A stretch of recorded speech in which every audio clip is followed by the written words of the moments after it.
नमस्कार साथियों, आप सभी का एक बार फिर से बहुत हार्दिक स्वागत है हमारे YouTube चैनल पे। मैं दिनेश पंचाल आज एक और वीडियो को लेकर आपके सामने हूँ, जहां पर हम बात करने वाले हैं बीते कई दिनों से चर्चा का विषय रहा फाइव आइज अलायंस। वैसे फाइव आइज अलायंस पे आने से पहले कुछ बैकग्राउंड में आपको बता देता हूँ। हाल ही में आपने सुना होगा कि कनाडा के अंदर कनाडा के एक नागरिक हरदीप सिंह निज्जर, जो भारत की ओर से घोषित एक खालिस्तानी नेता है, ठीक है, जिसे हमने आतंकवाद की कैटेगरी में डाल रखा है, जो इंडिया की ओर से वांटेड है, उस इंसान की हत्या हो जाती है कनाडा में। जून की बात है, जून 2023 की। वहां जहां जून 2023 में उसकी हत्या होती है, उस बात को लेकर सबसे विचलित एक इंसान होते हैं जिनका नाम है जस्टिन ट्रूडो। ये है कनाडा के प्रधानमंत्री। विरोध उन्होंने एक दो बार जताया जरूर कि हमें लग रहा है इस तरीके का इंडिया का इंटरफेरेंस कोई हमारी टेरिटरी पे हो रहा है, तो वहां तक हमने बर्दाश्त किया। लेकिन बीते दिनों उन्होंने अपनी संसद में जब इस तरीके की बात करी कि भारतीय खुफिया एजेंसियों का कनाडा के नागरिकों की हत्या में हाथ है, तो ये चीज़ हमने बर्दाश्त फिर नहीं करी और उसका हमने फिर रिटेलिएशन भी किया। इस पूरे मुद्दे को अगर आपको समझना है तो हमने एक कॉम्पैक्ट वीडियो इसके अंदर पहले बना रखा है, जहाँ पे अपने भारत और कनाडा के बीच में संबंध किस तरीके से बिगड़ रहे हैं, उसके पीछे क्या कारण है, उन तमाम चीज़ों को हमने इससे पहले के वीडियो के अंदर डिस्कस करा है। तो आप अगर अपनी जानकारी को थोड़ा और पुख्ता करना चाहते हैं तो फिर आप उस वीडियो को एक बार जाके जरूर देखें। आज हम बेसिकली बात करेंगे क्योंकि टॉपिक तक रहते हैं हम, उससे ज़्यादा हम अलग अलग चीज़ों के बारे में बात कम करना पसंद करते हैं। कारण है कि कम समय के अंदर ज़्यादा ज़्यादा चीज़ें हमारी कैसे कवर हो सके, ठीक है। सो ये है आपका फाइव आइज अलायंस। सबसे पहले हम विश्व पटल पर इसे समझने का प्रयास करते हैं कि ये पांच आंखें जो हैं वो आपको पांच देश को इंडिकेट कर रही है, ठीक है। और वो देश कौन कौन से? तो सबसे पहला देश आप यहाँ पर देखोगे, ये एक देश है, इसका नाम है कनाडा, ठीक है। इसके ठीक नीचे हम देखते हैं अमेरिका आता है, और वहीं आप थोड़ा इधर आ जाते हैं तो यहां पर आपको एक देश में देखने को मिलता है, इसका नाम है यूनाइटेड किंगडम, ठीक है। और यहां पर एक देश है, इसका नाम है ऑस्ट्रेलिया। और वहीं एक और देश इसके ठीक नीचे स्थित है, इसका नाम है न्यूजीलैंड। ये आपके सामने पांच देश हैं, number 1, number 2, number 3, number 4 and number 5। इन्हें ही हम कहते हैं फाइव आइज। इन्हें ही हम क्या कहते हैं? Five eyes. लेकिन ये आइज जो है वो किसकी है, ये आंखें किसकी हैं? तो आप ध्यान रखना, इंटेलिजेंस एजेंसीज, इंटेलिजेंस एजेंसी जिन्हें हम कहते हैं, जो हमारी खुफिया एजेंसी होती है, ठीक है, खुफिया एजेंसी, उन्हें ही हम कहते हैं इंटेलिजेंस एजेंसीज। इन पांच देशों की सरकारों ने एक संधि कर रखी है कि जब भी कोई ऐसी जानकारी की, खुफिया जानकारी की आवश्यकता, मानो कनाडा को ऑस्ट्रेलिया से पड़ती है, ऑस्ट्रेलिया को यूके से पड़ती है, यूके को कनाडा से पड़ती है, तो वो जानकारियां जो उनके राष्ट्र हितों से जुड़ी हुई है, ये देश आपस में एक दूसरे को मुहैया कराएंगे, ठीक है। तो इसीलिए इस संगठन का नाम पड़ा फाइव आइज अलायंस। आगे इसके बारे में और भी चीजें हम जानेंगे, ठीक है। अब रहा सवाल, यहां पर यह चर्चा में क्यों आता है भारत और कनाडा के रिश्तों में? भारत और कनाडा के रिश्तों में यह बात चर्चा में इसलिए आती है क्योंकि हाल ही में जब वहां पर कनाडा में उनके प्रधानमंत्री ने भारत के ऊपर यह आरोप लगाया और उन्होंने कहा कि हमारे पास इसके पुख्ता एविडेंसेस हैं, और हमारे फाइव आइज को भी ऐसा लगता है, वैसे ऐसा पूरा वो सारे देश उनके समर्थन में नहीं आ रहे हैं, लेकिन उन्हें इस बात का शक है कि भारत जो है वो इसके अंदर शामिल है हरदीप सिंह निज्जर की हत्या करने में, ठीक है।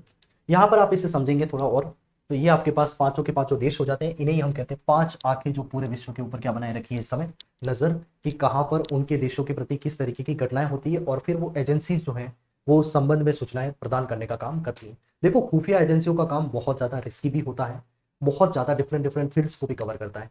खुफिया एजेंसियां जहां पर एक तरफ एक देश की सूचना जो है वो उस देश की सरकार को देती है, तो वहीं पर यही खुफिया एजेंसियां दूसरे देश में जाके अपने देश विरोधी किसी नागरिक की, किसी आतंकवादी की हत्या करनी है तो उसमें भी पीछे नहीं रहती। हमने सुना है मोसाद का नाम, इसराइल की खुफिया एजेंसी है जिसने कई समय ऐसे कार्य करे हैं कि खुफिया एजेंसी की महत्वता जो है वो देश के लिए क्या होती है उसके बारे में हमें बताया है, ठीक है। मोसाद के कभी आपको फुर्सत मिले तो निश्चित तौर पर उनके ऑपरेशंस जो है वो पढ़ने चाहिए। आज भी अरब कंट्रीज अगर इसराइल से थोड़ा डरते हैं तो उसका सबसे अहम कारण मोसाद है, क्योंकि ऐसे काम खुफिया एजेंसीज करती है। जैसे आप लोग कहीं किसी ट्रेन में सवार होकर जा रहे हैं, आपको रत्ती भर भी एहसास नहीं होगा कि आपके बगल की सीट में बैठा हुआ इंसान जो है वो एक खुफिया एजेंसी का आदमी है। ये इस तरीके से भेष बदल के एक देश में रहते हैं, वहीं पर अपने ओरिजिनल आइडेंटिटी को ये छुपा के रखते हैं। जैसा अभी हाल ही में कनाडा के वहाँ एक ऑफिशियल ने किया, जब जानकारी बताई हमें कि ये इंसान जो है वो इसका योगदान कहीं पर है। इंटरनेशनल प्रोटोकॉल्स के अंदर खुफिया एजेंसियां आपस में मिलजुल कर काम करती है, और ये कोई प्रोटोकॉल नहीं होता है कि आप एक देश के किसी इंटेलिजेंस के आदमी की जानकारी जो है वो आप पब्लिक करें। तो एक ये बहुत गिनौना काम किया है। वैसे रिश्ते हमारे बहुत ज़्यादा बिगड़ चुके हैं हम, क्योंकि हम जब एक देश के राजनयिक को अपने देश से निकाल रहे हैं, इसका मतलब होता है कि अब वो रिश्ते सबसे निचले स्तर के हो चुके हैं। ठीक है, समझने का प्रयास करेंगे फाइव आइज अलायंस के बारे में और भी चीज़ों को। आते हैं कुछ और चीज़ों को हम समझते हैं। अब डिस्कशंस के पॉइंट्स क्या रहेंगे जिससे हम इस टॉपिक को पूरा कवर कर सके। तो उसके अंदर सबसे पहला तो ये है कि आखिर ये न्यूज़ में क्यों आता है, हम किसकी बात कर रहे हैं। टॉपिक का नाम है फाइव आइज अलायंस। ठीक है, what are intelligence agencies, intelligence agencies क्या होती हैं, उसके बेसिक्स के बारे में भी आपको बताएंगे। फाइव आइज अलायंस, अब ये किस तरीके की एजेंसी है और साथ में इसका बैकग्राउंड क्या रहा है, कब इसका फॉर्मेशन हुआ, अस्तित्व में कब आई, आज इसके कौन कौन से मेंबर कंट्रीज हैं और साथ में क्या काम इनका रहता है, ऑब्जेक्टिव क्या है इस फाइव आइज अलायंस का। और उसके बाद दुनिया की कुछ टॉप मोस्ट इंटेलिजेंस एजेंसीज हैं, उनके बारे में भी हम थोड़ा जानने का प्रयास करेंगे। ठीक है, आते हैं सबसे पहला, वाई इन द न्यूज, ये बात न्यूज में क्यों आती है। आप देखेंगे US ambassador to Canada, ambassador का अर्थ होता है राजनयिक। क्या होता है, राजनयिक। हर देश के राजनयिक जो है वो दूसरे देश में होते हैं, जिसे हम कहते हैं एम्बेसी कहते हैं। ठीक है, तो यूनाइटेड स्टेट्स के एक एम्बेसडर हैं जो कहाँ पे हैं, कनाडा के, उनका नाम है डेविड कोहेन। उन्होंने एक बात बताई in an interview with Canada CTV that it was shared intelligence among five eyes partners. मतलब जो सूचना आज कौन लेकर आए हैं, जस्टिन ट्रूडो लेकर आए हैं, ये एक शेयर्ड इंटेलिजेंस है। मतलब हमने सभी ने मिलकर इस बात को पुख्ता किया है कि इसके अंदर किसका हाथ हो सकता है, भारत का हाथ हो सकता है। ठीक है, ये बात। दूसरी बात देखना, talks of divisions in the five eyes alliance. और उसके बाद क्या हुआ, फिर एक और र्यूमर फैलने लगी। अब इसमें र्यूमर है या फिर कितनी पुख्ता जानकारियां हैं, ये तो आगे आने वाला समय ही बताएगा। हो सकता है कि जिस तरीके से कनाडा ने भारत के साथ जो हरकत की है, क्योंकि राइट नाउ अगर हम स्थितियों को देखें, हम क्वाड की बात करें, ये एक और संगठन बना है बीते दिनों जिसमें ऑस्ट्रेलिया शामिल है और जिसमें भारत सॉरी ये अमेरिका शामिल है। ठीक है, और उसके बाद दूसरे दो देश जापान और भारत है। और ये ऑस्ट्रेलिया और अमेरिका जो है वो उस फाइव आइज के मेंबर है। ठीक है, उनकी एजेंसीज भी इस इंफॉर्मेशन शेयरिंग का हिस्सा शेयर करती है यहाँ पे। अब ऑस्ट्रेलिया और अमेरिका जैसे देश, भारत से अभी उनके रिश्ते बहुत ज्यादा अच्छे चल रहे हैं। और अगर इस तरीके की चीज, वैसे पब्लिकली ऐसा कोई हमको एविडेंस नहीं मिला है कि ये चीज भारत ने करी है, ऐसा अनुमान लगाया गया है कि ये भारत के द्वारा किया हुआ हो सकता है। ठीक है, अब ये जो देश है इनकी निकटता है भारत की तरफ, और अगर कनाडा भारत के ऊपर किसी तरीके से एलिगेशंस लगाता है तो ओपनली ये कभी किसका विरोध नहीं करेंगे, भारत का विरोध नहीं करेंगे। और जब ये भारत का विरोध नहीं करेंगे तो कनाडा किससे नाराज हो सकता है, फिर इन देशों से, ऑस्ट्रेलिया और अमेरिका से। तो क्या इसकी सुगबुगाहट कहीं पर आ रही है कि अब भारत के मुद्दे को लेकर फाइव आइज अलायंस के बीच में भी कहीं थोड़ा विभाजन हो सकता है। ठीक है, अमेरिकन एनालिस्ट है, उनका नाम है जोशुआ होल्जर। इन्होंने क्या कहा, in the conversation recently about the grouping, the five eyes still very active in the 21st century even though it's not as well known as its younger sibling NATO. NATO की स्थापना जो है वो five eyes alliance के बाद होती है। जरूरत क्यों पड़ी फाइव आइज अलायंस की, ये बात है द्वितीय विश्व युद्ध की। जब एक तरफ हम देखते हैं कि जापान और जर्मनी जैसे राज्य हैं, वहीं दूसरी तरफ हम देखते हैं अमेरिका, फ्रांस, ब्रिटेन जैसे राज्य, ये दोनों ताकतें जो है वो आपस में मिलकर लड़ रही थी। ठीक है, उस समय जापान और जर्मनी के द्वारा जो भी उनके देश में उन अमेरिका और इनके प्रति विरोधी काम हो रहे थे, उन सबकी सूचनाएं लाने का काम जो है वो शुरुआत में इन लोगों ने करा था। स्पेशली अमेरिका और यूके जो है, इन दोनों की एजेंसीज ने ये मुहिम छेड़ी थी। जब इन्होंने जर्मनी और जापान की सूचनाओं को डिकोड करना शुरू करा, उसके बाद से उन्हें लगा कि हमें इस तरीके के ऑर्गेनाइजेशन की आवश्यकता है तो समय समय पर हमें इस तरीके की जानकारियां जो है वो देता रहे और आपस में दो देशों को सूचनाएं शेयर करनी चाहिए। ठीक है, तो यूएसए एंड आप यूके जो है, इन दोनों ने इनिशियली इन चीजों को शुरू किया था। और इन्होंने कहा है कि अभी हाल ही में जोशुआ होल्जर ने कि आज भी ये संगठन उतना ही एक्टिव है और पूरी दुनिया के ऊपर नजर बनाए हुए है। ऐसा नहीं है कि इसकी आज इंपॉर्टेंस किसी तरीके से कम हुई है, हम लोग आपस में मिलकर आज भी काम कर रहे हैं। मतलब हम सीधा निष्कर्ष इससे ये लगाते हैं कि आज भी वर्तमान में ये संगठन एक्टिव है और अलग अलग जगह से सूचना एक दूसरे को मुहैया कराने के काम करते हैं। ठीक है, इनकी सूचनाओं के बारे में एक और चीज मैं आपको बताऊं, ये जो सूचनाएं आपस में शेयर करते हैं ये आपस में एंड टू एंड इनक्रिप्टेड होती हैं। ये क्या होता है, जैसे आपने व्हाट्सएप जब चलाते हैं तो वहां पर भी आप देखते हैं कि दो लोगों के बीच में चैट जो है वो एंड टू एंड इनक्रिप्टेड हो जाती है। अर्थात मानो एक एंड ये है जो सेंडर है, जो कोई सूचना भेजने वाला है, और एक एंड यहां पर है जो कौन सा है, रिसीवर है। मतलब यहां से जो सूचना भेजी जा रही है वो ऐसे कोड से भेजी जाएगी कि उसे सिर्फ डिकोड कौन कर सके, रिसीवर कर सके।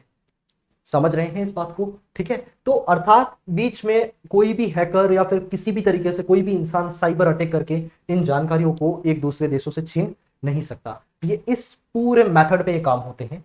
आगे हम देखते हैं, why what are intelligence agencies, इन्हें समझने का प्रयास करते हैं आखिर इंटेलिजेंस एजेंसीज होती क्या है। ठीक है, ये जो है वो गवर्नमेंट एजेंसीज होती है, सरकारों के लिए काम करती है, देशभक्ति इनके लिए सबसे बड़ी चीज है। ठीक है, रिस्पॉन्सिबल फॉर दी, अब ये क्या क्या काम करती है, संग्रहण करेगी, collection, analysis, exploitation of information, इनका काम होता है इंफॉर्मेशन कलेक्ट करना, उसको विश्लेषित करना और साथ ही में उसका ज्यादा से ज्यादा उपयोग कैसे हो सके, ये काम ये करते हैं। इन support of the law enforcement, national security, और ये काम किसके लिए करते हैं, ये काम करते हैं लॉ एनफोर्समेंट के लिए, ताकि देश में कानूनी व्यवस्था बनी रहे, देश की राष्ट्रीय सुरक्षा, नेशनल सिक्योरिटी जो है उसके ऊपर किसी तरीके से आघात ना हो, ना मिलिट्री के ऊपर हो, ना पब्लिक सेफ्टी के ऊपर किसी तरीके का आघात हो, और साथ ही में अपने फॉरेन पॉलिसी ऑब्जेक्टिव्स को भी ये लोग पूरा करते हैं। ठीक है, ये इंटेलिजेंस एजेंसीज के कुछ काम होते हैं। आगे समझते हैं what is five eyes alliance. अब फाइव आइज अलायंस क्या है, इसके थोड़ा फॉर्मेशन के बारे में चीजें जानते हैं। Five eyes alliance refers to N intelligence sharing alliance of the, अब इसमें कौन कौन से देश शामिल हैं, तो यूनाइटेड स्टेट्स है, यूनाइटेड किंगडम है, ऑस्ट्रेलिया है, कनाडा है एंड न्यूजीलैंड, ये 5 देश इसके अंदर शामिल हैं। US secretary of states Antony Blinken had said, Antony Blinken का एक बयान आया है, इसे जरूर आपको कोट करना चाहिए। इन्होंने बोला है on Friday that the US is deeply concerned about the allegation and Washington was closely coordinating with Ottawa on the issue and wants to see accountability। Ottawa क्या है, ओटावा जब हम बोल रहे हैं इसका मतलब है हम किसकी बात कर रहे हैं, कनाडा की बात कर रहे हैं, क्योंकि अमूमन अंतरराष्ट्रीय स्तर पर जब बातें होती है तो एक देश को उसकी राजधानी से डिनोट किया जाता है। ठीक है, यहां इन्होंने कहा है कि वॉशिंगटन जो है, वॉशिंगटन का मतलब अमेरिका पूरे तरीके से इन घटनाओं के ऊपर नजर बनाए रखे हुए, और हम चाहते हैं कि जो भी अकाउंटेबल पर्सन है वो इसमें अपनी अकाउंटेबिलिटी दे। इन्होंने किसी भी तरीके से इंडिया को डायरेक्टली ब्लेम नहीं किया कि भारत के द्वारा किया हुआ ये काम।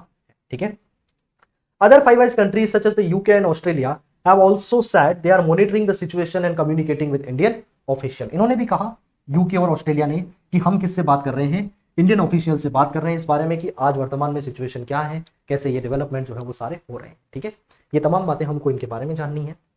फिर हम बात करते हैं formation of five eyes alliance, कैसे बनाइए। Its origin can be traced back in the world war second. World war second जब जानते हैं, इसका टाइम पीरियड अप्रोक्सीमेट क्या रहा था, 1939 से 45। ठीक है, इस समय इसके बीच पड़े थे और इस समय इसका विकास हुआ था। The UK and the US decided to share intelligence. Starting में ही मैंने आपको बता दिया था कि यूके और यूएस जो है, इन दोनों देशों ने एक दूसरे से ये संधि करी, हम क्या करेंगे, ऐसी सूचनाएं जो है वो एक दूसरे के लिए महत्वपूर्ण हो सकती है, उन्हें हम साझा करेंगे। आफ्टर सक्सेसफुली ब्रेकिंग, इन्होंने सबसे पहले तो जर्मन इंफॉर्मेशन को ब्रेक किया और उसके बाद जापानीज कोड्स जो है उनको ब्रेक करा। इसके बाद उन्हें लगा कि इंफॉर्मेशन हमारे लिए कैसे काम की हो सकती है। फिर बात करते हैं 1943 की, यहां पे एक और डेवलपमेंट होता है, ब्रिटेन यूएसए अग्रीमेंट, जिसे हम कहते हैं ब्रूजा। ठीक है, agreement led the foundation for what would become the UK USA, UKUSA जिसे हम कहेंगे। ठीक है, मतलब इसकी ये जो यूकुसा का पहले गठन होता है, और ये गठन किसके आधार पे होता है, इस एग्रीमेंट के तहत, जहां पे ब्रिटेन और यूएसए साथ में मिले थे। After UK computer scientist Alan Turing's visit to Washington and several bilateral visit between the two countries, हम देखते हैं यहां पर जो यूके के एक कंप्यूटर साइंटिस्ट है एलन ट्यूरिंग, ये विजिट करते हैं यूएसए के अंदर, 2-3 बार जाते हैं। इसके बाद कई बार इनके बीच में द्विपक्षीय बातचीत होती है, जहां पर दोनों देशों के ऑफिशियल्स आपस में आके बातचीत करते हैं, और इस बातचीत से फिर उन्होंने कहा कि वाकई में हमें किसकी आवश्यकता है, यूकुसा की आवश्यकता है। यूनाइटेड किंगडम एंड यूएसए, इन दोनों के बीच में हमें क्या करनी पड़ेगी, संधि करनी पड़ेगी, और वहां से हम क्या निकालेंगे, एक दूसरे के लिए जो भी सूचनाएं हैं जो काम की हो सकती है उनका आदान प्रदान हम करें। Right, following this the UKUSA was signed in 1946। यहां पर इसके बाद इसकी स्थापना कब होती है, 1946 में।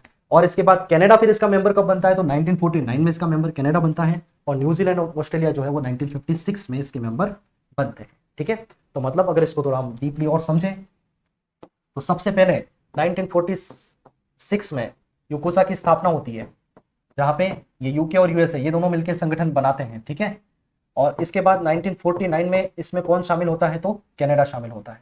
और आज जिस अस्तित्व को हम देखते हैं वो कब आया, 1956 में, जहां पर ऑस्ट्रेलिया, ठीक है, और उसके साथ में न्यूजीलैंड जो है वो भी इसके अंदर सम्मिलित होते हैं। ये बात हमको समझनी, आगे बढ़ते हैं।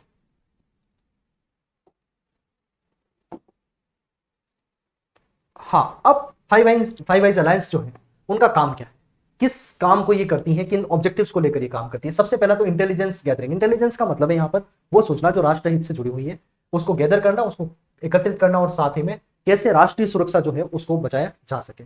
Common interest such as balancing the rise of China has led to closer alignment among the five eyes countries. जैसे ये सारे कंट्रीज जो हैं, अगर इनके कुछ कॉमन इंटरेस्ट, मतलब वो चीजें जो सभी के लिए एक जैसी मैटर करती है, जैसे चाइना का राइज होना आज पूरे पश्चिम के लिए एक बड़ी चुनौती बन के बैठा है, तो ये सारे देश आपस में मिलकर कोशिश करते हैं कि अगर कोई देश बहुत ज्यादा अगर अपने ऐसी नीतियों पे काम कर रहा है जो विश्व के लिए खतरा हो सकती है, हमारे देश के लिए खतरा हो सकती है, तो उससे भी हम काउंटर कैसे करें। तो काउंटर करने के लिए भी देखो इनके शेयर इंटरेस्ट बहुत ज्यादा है। पहली बात तो ये, इन जो कंट्रीज है, पांचों कंट्रीज जो आपस में आई है, इनके शेयर इंटरेस्ट काफी अधिक है। और दूसरा है इनकी लैंग्वेज जो है वो भी एक ही है, और इनका कल्चर भी काफी एक दूसरे से मिलता जुलता है। तो ये आपस में एक तरीके की बॉन्डिंग को फील करते हैं। आगे हम बात करते हैं देयर क्लोजनेस, और इनकी क्लोजनेस किस वजह से है कि इनके बीच में क्या है, लैंग्वेज कॉमन है, और इनके ट्रस्ट जो है वो काफी अच्छे हैं आपस में। ओवर डिकेड्स ऑफ एसोसिएशन, जब से ये एसोसिएशन बना है तब से लगाकर हम देखते हैं कि एक बहुत गहरा विश्वास ये एक दूसरे के ऊपर करते आए हैं। ठीक है, फिर देखते हैं हम 2016 की बात है, the five eyes intelligence oversight and review council. इसके बाद एक और संगठन बनता है जिसे हम कहते हैं five eyes intelligence oversight and review council. इसकी स्थापना कब होती है, 2016 में होती है। ठीक है, ये तमाम बातें आपके काम की। ये स्लाइड बहुत ज्यादा महत्वपूर्ण हो सकती है आपके एग्जामिनेशन के पॉइंट ऑफ व्यू से। फिर अब देखते हैं how could five eyes alliance play an important role in the current India Canada issue. और आज जब भारत और कनाडा के संबंध खराब हो रहे हैं, उसके अंदर ये जो फाइव आइज अलायंस है किस तरीके से अपना सहयोग कर सकता है। पहली बात तो ये कि इन फाइव आइज अलायंस के जो देश हैं उसमें एक तरफ तो कनाडा अपोजिट में है और एक तरफ इंडिया है जो फाइव आइज का मेंबर नहीं है, लेकिन इसमें कुछ सदस्य ऐसे हैं जिनकी दोनों देशों से बहुत अच्छी साठगांठ है। तो ये देश क्या कर सकते हैं, आपस में मिलकर दोनों देशों को एक मंच पर लाकर द्विपक्षीय वार्ता के माध्यम से जो भी समस्या है उनका समाधान करवाने का प्रयास बाकी के देश जो है वो कर सकते हैं। ठीक है, एक बात तो ये हो सकती है। Good bonds of five eyes countries with both nations, दोनों के संबंध काफी अच्छे हैं। और can mediate and arrange a bilateral talk to solve the issue, ऐसा कोई आपस में द्विपक्षीय वार्ता का आयोजन करके मुद्दे को सुलझाया जा सकता है। ठीक है, अब बात करते हैं कि वैश्विक स्तर पे और बहुत सारी कुछ एजेंसीज है जिसमें किस देश की कौन सी एजेंसी है। जैसे हम कहते हैं the ministry of state security, ये किसकी एजेंसी है, तो चाइना की है। सेंट्रल इंटेलिजेंस एजेंसी जिसे हम कहते हैं CIA, ठीक है, बहुत फेमस है, ये किसकी एजेंसी है, तो USA की है। और MI6 ये यूनाइटेड किंगडम की है। फॉरेन इंटेलिजेंस सर्विस रशिया की है। और साथ में रॉ, ये भारत की इंटेलिजेंस एजेंसी का नाम भी जरूर याद रखें। रिसर्च एंड एनालिसिस विंग जो कि भारत की है। मोसाद बहुत फेमस है, इसराइल की है। और साथ में ISI इंटर सर्विसेज इंटेलिजेंस, ये किसकी है, पाकिस्तान की है। ठीक है, तो हमने इन तमाम एजेंसीज को लेकर भी बात करी है। और प्रयास रहा, एक बार हम थोड़ा रिवीजन इसका कर लेते हैं पूरे पोर्शन का। ठीक है, फाइव आइज अलायंस के अंदर से कौन कौन से देश शामिल हैं, तो हमने देखा है इसमें न्यूजीलैंड है, इसमें ऑस्ट्रेलिया है, इसमें UK है, इसमें अमेरिका है, इसमें कनाडा है। ठीक है, फिर हमने देखा क्यों चर्चा में आई, क्योंकि जैसा देख रहे हैं भारत और कनाडा के बीच में रिश्ते खराब हुए, उस वजह से ये चीजें चर्चा में वापस आती है। ठीक है, अब न्यूज में क्या होता है, इसके बाद कुछ लोगों के स्टेटमेंट्स आते हैं, कहीं पर बात होती है क्या इसमें किसी तरीके का विभाजन हो सकता है। ठीक है, इसके बाद आज भी होता है, रिलेवेंट है, हमने ये चीजें देखी। और फिर हमने देखा कि इंटेलिजेंस एजेंसीज क्या होती है, ये क्या करती है, इंफॉर्मेशन को कलेक्ट करती है, उनको एनालाइज करती है, उनको एक्सप्लॉइट करती है, किसके लिए, अपने नेशनल सिक्योरिटी के लिए, राइट, और पब्लिक सेफ्टी और फॉरेन पॉलिसी के ऑब्जेक्टिव्स को पूरा करने के लिए। इसके बाद उसके मेंबर्स कौन कौन से हमने ये देखा। और UK और ऑस्ट्रेलिया जो है इन्होंने भी कहा कि हम इंडियन ऑफिशियल से बात कर रहे हैं, इस मुद्दे को समझने का प्रयास कर रहे हैं। ठीक है, इसकी जड़ें कहां पर है, तो द्वितीय विश्व युद्ध का समय जब चल रहा था तो उस समय इसकी स्थापना की जरूरतें महसूस होती है। और उसके बाद 1946 में ये अस्तित्व में आता है, 49 में इसमें कनाडा ज्वाइन होता है, और 56 में इसमें न्यूजीलैंड और ऑस्ट्रेलिया जो है वो भी पार्टिसिपेट करते हैं। फिर हमने कुछ और बातें करी, जैसे हाउ डज अलायंस वर्क, ये काम कैसे करता है, तो इंटेलिजेंस की गैदरिंग करता है और उसकी सिक्योरिटी के पूरे इंतजाम करता है। कॉमन इंटरेस्ट जैसे अगर कहीं पर आते हैं तो ये भी इन देशों के बीच में एक जुड़ाव का बहुत बड़ा कारण है। और इनकी लैंग्वेज भी कॉमन है, और साथ ही में एक दूसरे के ऊपर इनका विश्वास भी आज इतने सालों के बाद भी बना हुआ है। और साथ ही में 2016 में five eyes intelligence oversight and review council की स्थापना होती है। ठीक है, अब ये कि ये फाइव आइज अलायंस जो है वो किस तरीके से इस इशू को पूरा रिजॉल्व कर सकता है, तो उसके पीछे हमने देखा कि ये आपस में इनके रिश्ते अच्छे हैं और साथ ही में एक बायलैटरल टॉक कर सकते हैं जिसकी वजह से कुछ बेहतर स्थितियां बने। और इसके बाद हमने कुछ दुनिया की तमाम एजेंसीज के नाम देखे। आई होप सो चीजें थोड़ा क्लियर रही होंगी आपके लिए। वैसे 2 दिन पहले ही ये लेक्चर आ जाना चाहिए था, लेकिन किसी कारणवश मैं लेक्चर आपको दे नहीं पाया। प्रयास कराए हमने तमाम चीजों को कवर करने का, और आप इस वीडियो को पूरा देखें, इसके बाद इस संबंध में आपकी जो भी जानकारियां हैं वो पुख्ता हो जाए। ठीक है, नमस्कार साथियों, फिर से मिलते हैं एक और नए वीडियो के साथ। तब तक के लिए जय हिंद, जय भारत, नमस्कार।